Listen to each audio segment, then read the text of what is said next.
Hello, good morning. I hope that you are doing well, and I hope that you will do even better after the words of wisdom that I would like to share with you today, which are there are only two mistakes that you could do on your road: not to start or not to go to the end.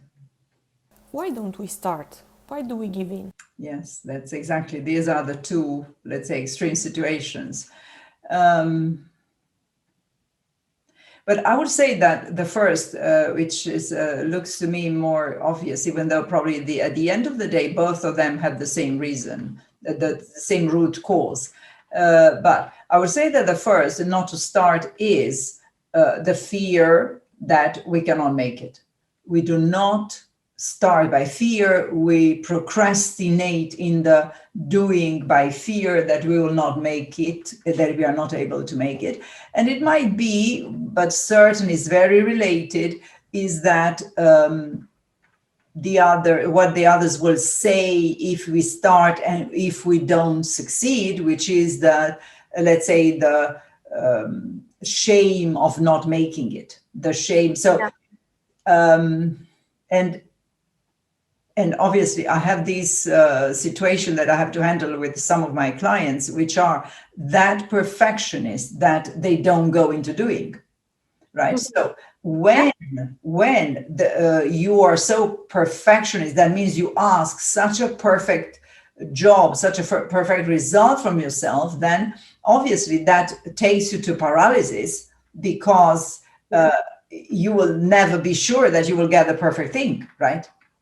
Yeah, absolutely. Human is, I would say, with failures or with less than perfect results, and you have to go through despite all that.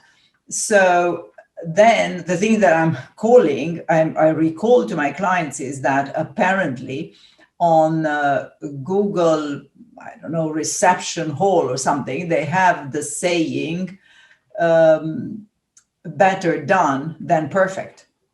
So the point is that that fear of not delivering the perfect thing is, I would say, normal, like healthy fear, because our ego tries to protect us from failure. But Yeah, by absolutely. protecting us from failure, it brings us to paralysis.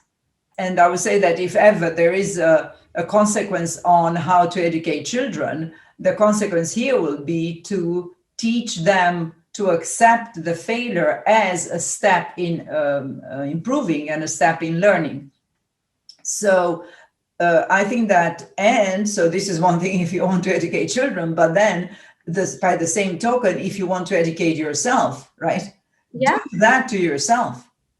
Allow yourself to go into doing, okay, it didn't come out perfect, but I learn, right? So this is the fundamental thing here that, and it comes to my mind, one of my clients, and we went preparing an interview, right? So when you prepare an interview, obviously you have to go back into your professional life and you bring a lot of examples of how I've done this, how I've done that, and so on and so forth. So it are real life examples. And then I went, obviously, once you prepare the successes, then you have to go to prepare the failures. And she doesn't remember, she doesn't recall nothing, right? Now I'm talking about a girl, she's 45, 50, some, let's say around 50, right? So we are talking about someone who's 50, who has about 25 years professional experience. You can't say you didn't have a failure. There's no way, right? Yeah. So, but she could not really. I mean, we had to stop the preparation of that interview because she could not recall one single example of failure. Then, you know what we have done? I said, okay, let's go back into your childhood to see some examples of failure, or if not, what happened when you had a failure, right? Yeah. And then obviously she discovered exactly the point that we are making here, that she had so demanding parents that she could not confess anything but perfect. or she could not, let's say, deliver anything but perfect. But because of that, right, the only strategy that she could adopt was to remember the perfect and to forget anything else.